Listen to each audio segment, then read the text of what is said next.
we're actually trying to read the portion of Torah which is Vayelech, which speaks about Moses walking, or the way he went to call for Yoshua to create a continuation.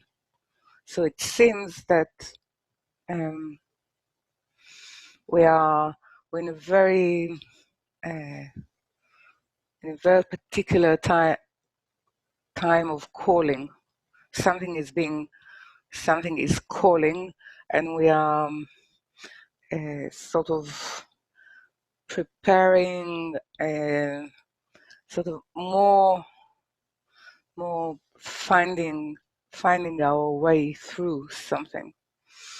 So we're saying that the portion before that, which is Nitzavim, is the appointment.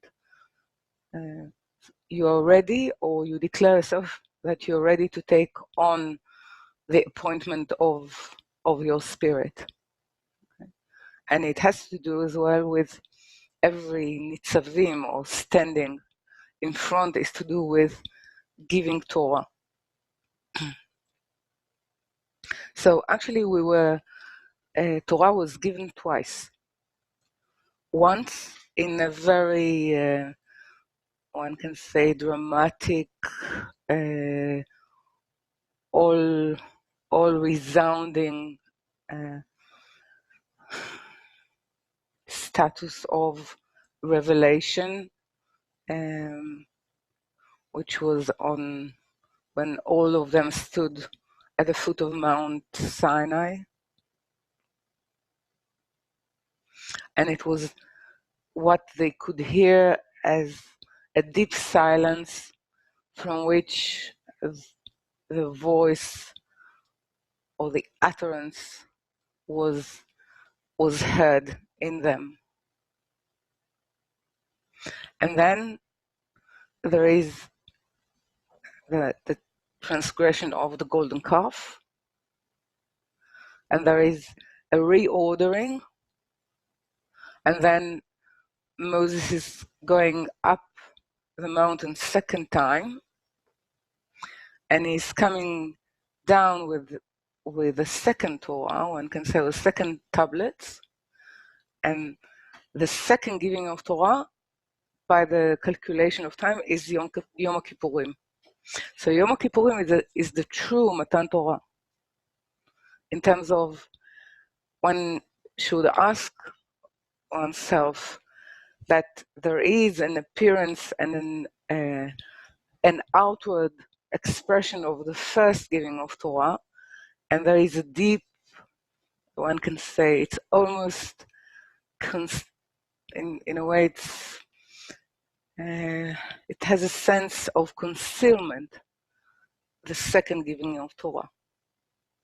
So because of the nature of it, we get a sense of something that is outer, or in the circumference of our consciousness, and the second giving of Torah is the inner Torah, and this is where it's not much is being spoken.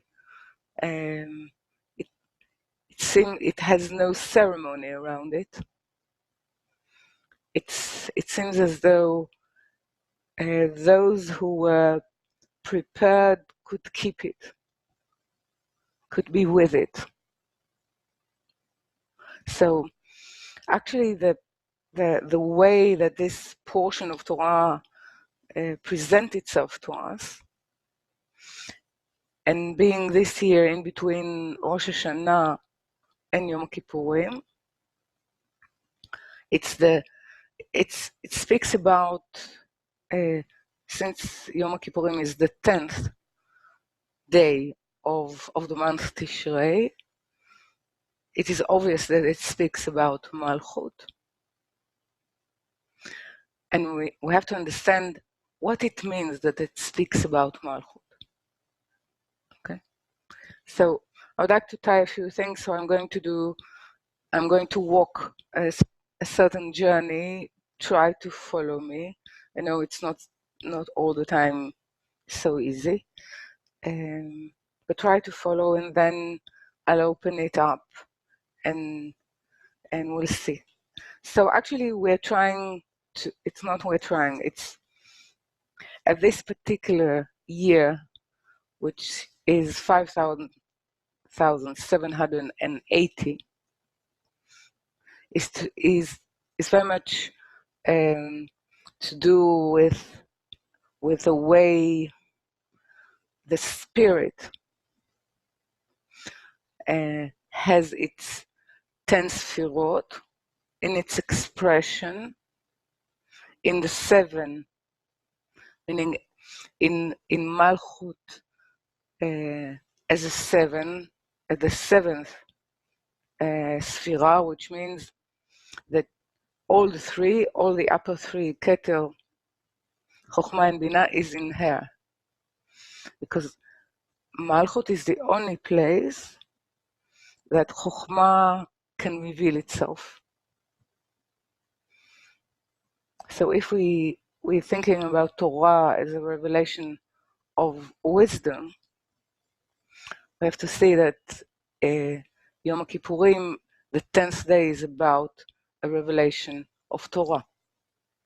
So this is how it ties itself into Yom Kippurim as the two lights, the two feminine lights. Because in Yom Kippurim, there's no presence of Zeranpin, or there's no presence of, one can say, the male aspect of mediation, or of adapting oneself. The way it works is that Bina, the mother, which means the notion or the quality of tshuva, which is Bina, is giving the freedom or the liberty, or the freedom is to Malchut to express through herself the wisdom of God. So this is the day where the mother is giving the protection and the dress of herself to Malchut. And this is why in Hebrew it's in plural. It's not Yom Kippur, it's Yom Kippurim, meaning two atonements. It's the Day of Atonements. Okay? It means it's the cover that actually, it's the cover that allows that which is being covered, that which has a new declaration and definition of itself, of what actually it stands in front of, Nitzav. It's been given the light that can actually allow it to walk the way, or to walk the walk of completion. And by that to show to all spirits the possibility of walking this way. Okay. So I'll start by reading the portion of Vayelech. It's of course it's Deuteronomy 31. There it starts, verse 1.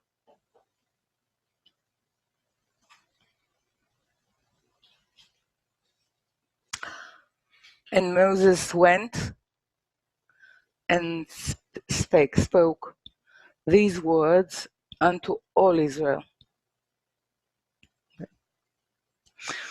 It's unto all Israel. Now it's the speech, and one can say that the Torah and the book of Deuteronomy, or the book of Dvarim, or all Torah, is actually ending by one can say, to the eyes.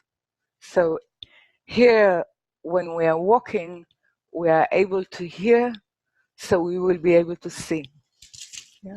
Because at the end, it's the end of Deuteronomy, which is the end of Torah, it is said, and in all that mighty hand, and in all the great terror which Moses showed in the sight of all Israel. So the part of the walking of Moses actually is walking into his death, or into his ascend. He's going to ascend, yeah, and by his, like what is happening with Zerampin, when he's going into a dormant state, he's going to sleep, meaning that the light of awareness and presence is ascending. It's not sort of descending to the lower part. It's ascending, and it's accumulating as this circumlight around his head. One can say sort of a halo. So when actually it's happening at that time in Yom Kippurim, it means that Zeranpin or Kadosh Baruch Hu is not present. That which is present is called Elohim, Binah, and Havaya. But there is a higher presence. It's like Moses as the most important leaders of all time for humanity as a whole. Okay? Is living in order to allow humanity, Malchut, to actually shine and to get her lights and her liberation and her natural force of power to return to the root, or to the roots of her arising. So this is part as well, another level of, and Moses went and spoke all this, sort of open the ability, the inner ability, the spiritual, the innermost, and not the ability of a corporal hearing, but the inner hearing of oneself. It's almost saying, when Moses is parting from us, is all great men are gone, now it's your turn. So this is basically what is being said to Malchut. From the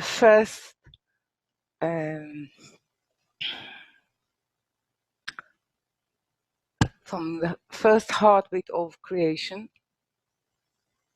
Malchut is the purpose, or the arena of revelation. And everything is actually appearing or revealing itself, all the powers, in actually to train Malchut, or to prepare her, to mold her. So actually everything can appear and reveal itself in her. So of course, all the time when we deal with the beginnings, we always deal with the ends, and vice versa. And now we moved from the end of the year, which we had to sort of prepare ourselves to a new relation, a new, a different summoning of oneself. What from ourself we summon into presence, and then the way we want to write ourselves, it's in Rosh Hashanah, and then we are walking into the way it should be sealed, in Yom Kippurim. Okay. So this movement from outer to inner is as well to do with the fasting. The fasting is in a way how to prepare ourselves at the eve of Yom Kippurim. So actually we can be not dependent on all the sense needs of everyday life, and we will be fed by the inner or the spiritual power or the spiritual nourishment that is available in Yom Kippur, and therefore we are not eating not because this purifies us, but because this is our trust and faith that we will be fed with a different sort of nourishment. So one can say that we are eating letters on Yom Kippurim. And all this we actually take into ourselves as the prayer. This is eating of letters, eating of words. This is we take it, so when we come out of Yom Kippurim, like the high priest coming out of Holy of Holiness, we will be able to actually bless or sanctify all nature, all that is natural, okay? Including the senses. So the most important part is not actually in the middle. The middle is Yom Kippurim itself, is where we put ourselves in the ecology that we put ourselves that can actually mold us, so we will be able to go out of it different than as we entered it. But it's sort of the ascent of Moses, his in a way is concealing his presence in the corporal life of ourselves in order to allow us as Yoshua, as the part that enters the land of Israel, the land of Atzilut, to occupy and to shine the light of ourselves. Okay. So this is a few words that I wish to say in order to tie a few things together. So we're reading it. Yeah, we are on Dvarim, Deuteronomy 31, verse 1. And Moses went and spoke these words unto all Israel. Yeah. I'm 120, which has it in itself a significance, years old. This day, I can no more go out and come in. Also the Lord has said unto me, thou shalt not go over this Jordan. Okay. So it's in a way a very personal address to whomever went through this or did this journey with Moses. Most of them are not there anymore, because when they are about to enter Israel, it's a new generation. It's not a generation that went out of Egypt.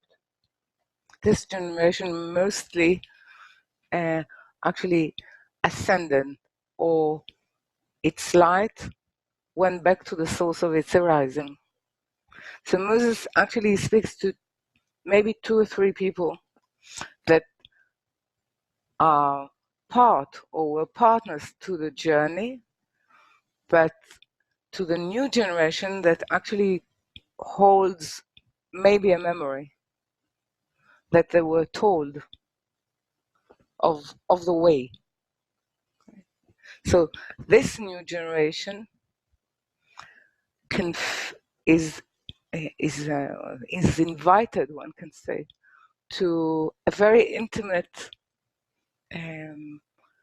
one can say, discourse or way or speech of Moses. So far, he didn't speak much about himself as in his personal, one can say, story. The story of Moses so far, as it was told as the story of part of a nation unfolding or becoming a nation, and its leader. And suddenly here, it's not in front of a prayer, which is V'etchanan. Yeah, it's not "I beg you, Lord." It's something that, as though Moses is permitting himself to say to the people. So it actually conveys, and he's saying to them, although I'm the, one can say, the most important leader and the most the one human that got so intimate with God, with the Creator, that was able to deliver its will, to translate the light's will into words, that actually could take Torah from the higher realms to our life. Envy you, who are able to actually express the actions as Malchut, which means to enter the land of Israel.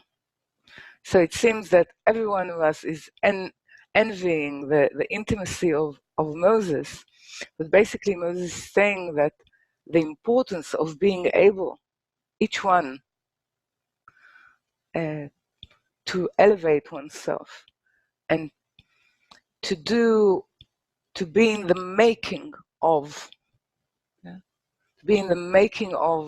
one can say, the kingdom of God here on earth.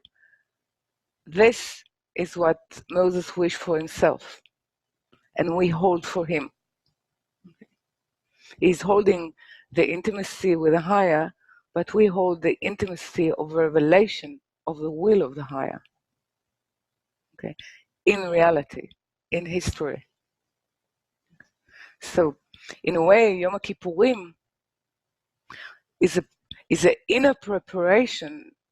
It's like we are able to ascend and to be like, to be righteous, almost not eating, sleeping very little, praying, sort of not washing ourselves, all those five inhibitions, one can say, of that we inhibit ourselves from doing.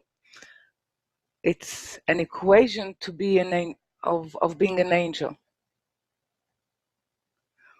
But the purpose of creation is not that we will be angels, because the roots of humans and Adam is higher than that. The point is that in whatever they will do, they will be able to sanctify. In every act, they will actually be able to sanctify reality and not to retreat to the sanctum of the inner spirituality. Okay? It will be expressed in all levels of reality. So one can say that this is how we prepare ourselves for the Day of Atonement. Okay. And I would like to sort of call your attention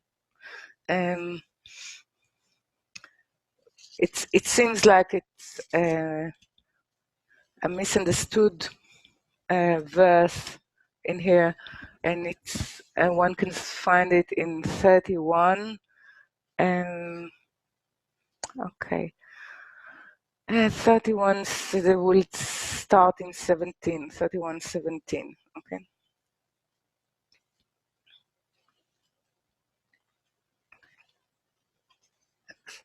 It's to do with first concealment and double concealment, or two layers or thickening of concealment. So verse 17 in Deuteronomy 31.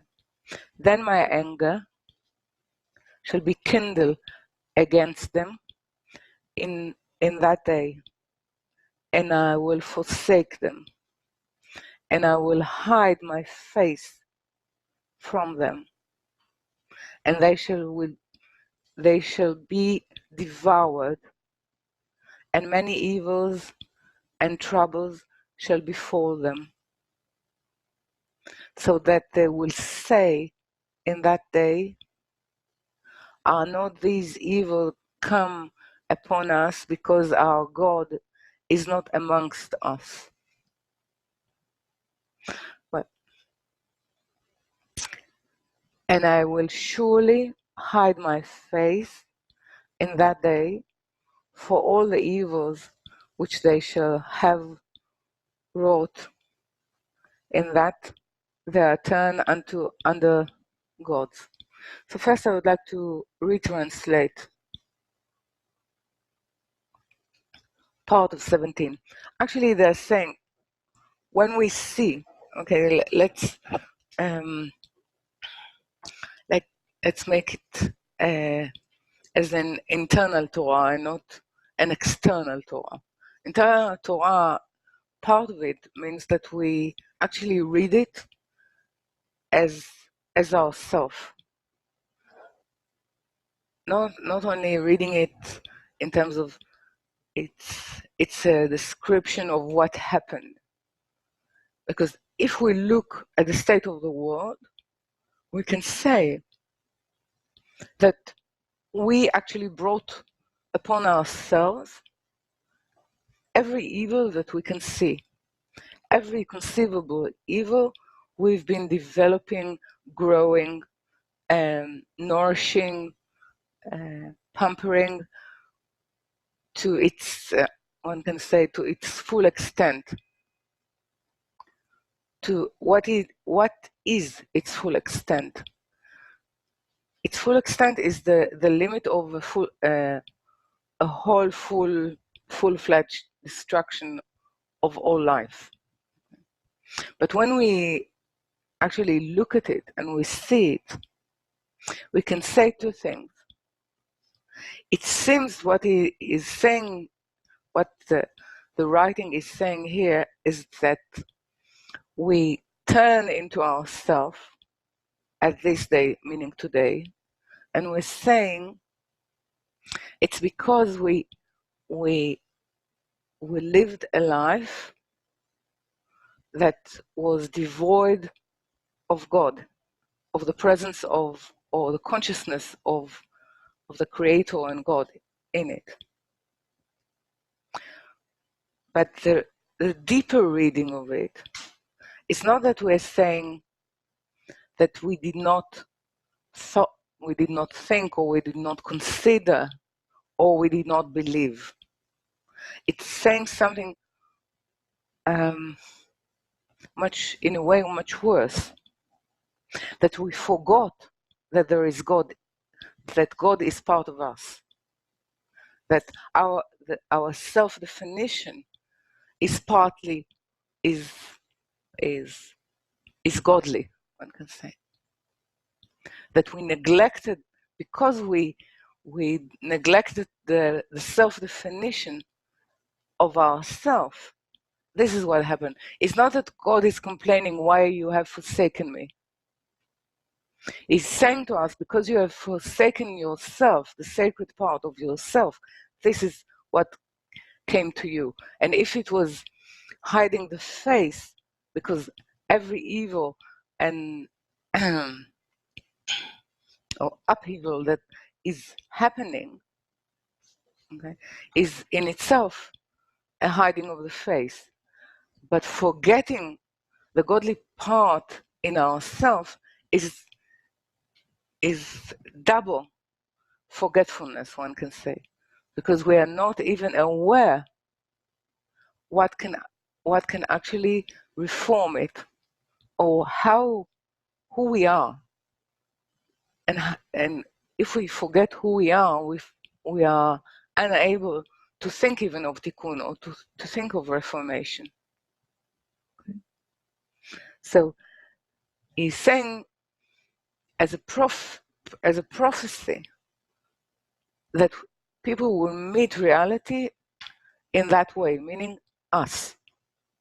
We are meeting reality with a huge effort to convince ourselves that there is a godly part in us that actually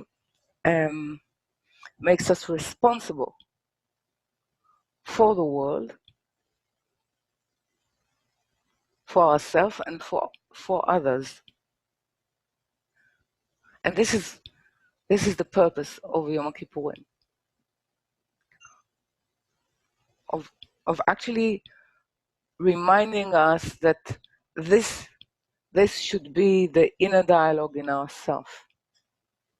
And from there, this is the dress, or the ability that the Mother Bina is giving us to remember that when we consider the godly part in ourselves, well, we are more interested in the Creator quality of giving than with whatever is emanating from it, from the gift.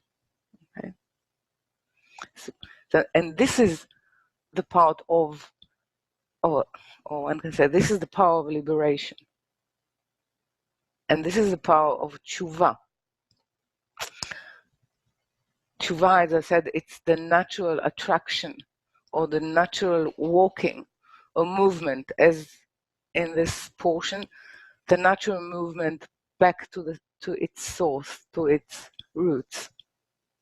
It's the natural attraction of the spirit to everything that is of her kind.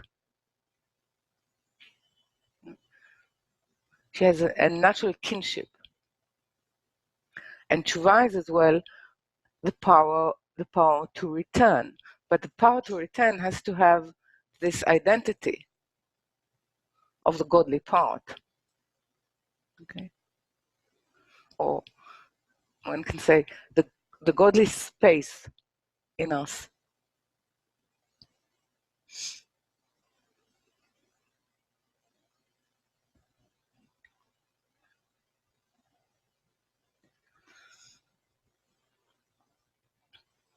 So many, one can say that we're moving from this power to return. I would like to sort of focus on the bet of tshuva. Okay? Tshuva is the bet. Why I want to concentrate, because it's to do with how Torah is starting with bet, the Reshit. So it is said that tshuva, the return, was created before the world. It means that it was clear that the world would be created wanting, and there will be a power to fulfill and to complete. And this power is sort of a combination between tshuva, which is bina, and Torah. Okay.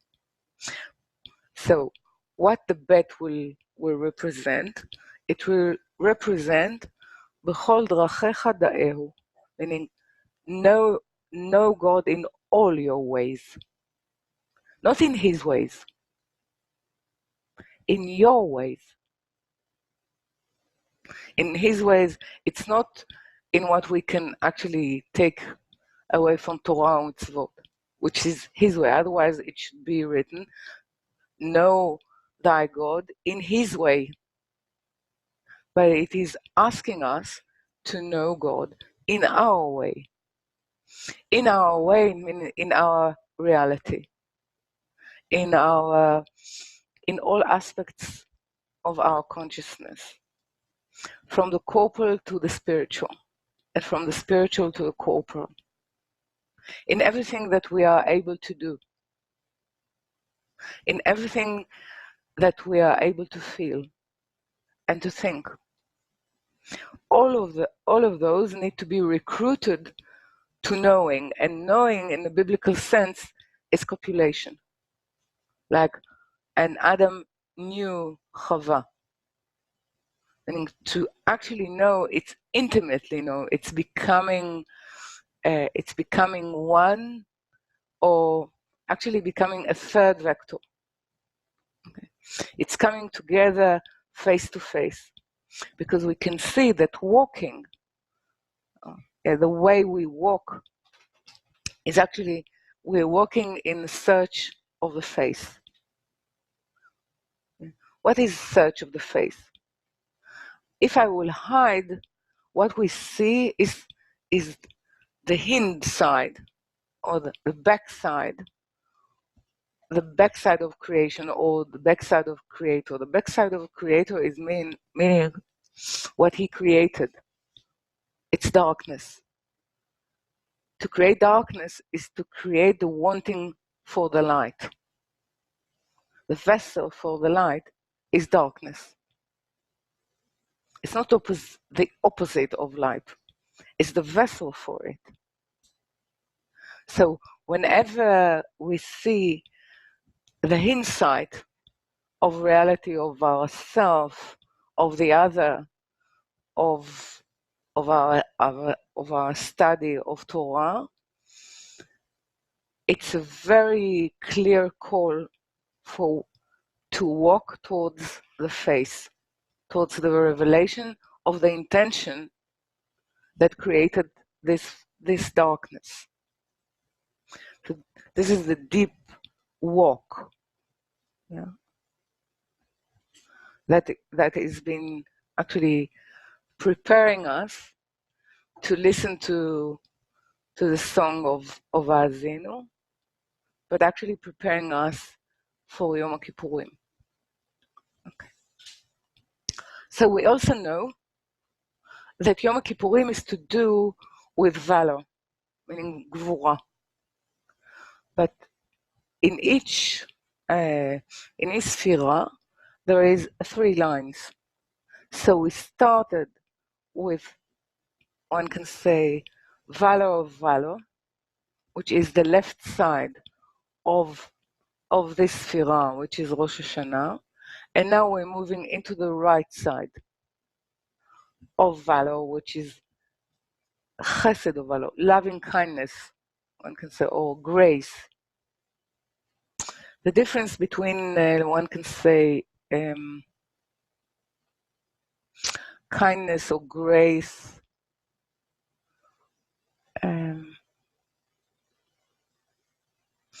is 2 states which I wish to speak about. One is that it exists as potential, that one can say one is very kind, and he has the power, and there is a seeking in potential, and then there is the act when it actually reveals itself. Okay? So in Yom Kippurim, it's revealing itself to us. If we are coming into the arena of the attentiveness and the presence for this day, of this day. Okay? With the ceremonies, because we need it, with the inner prayer and the prayer that were sort of set for us, it's a choice, because it has to do with liberation, and you have to appreciate and want liberty in order to get it. Otherwise, you're not appreciating it. So all what I'm suggesting is basically it's only if there is an inner appreciation or and a need for that. Okay.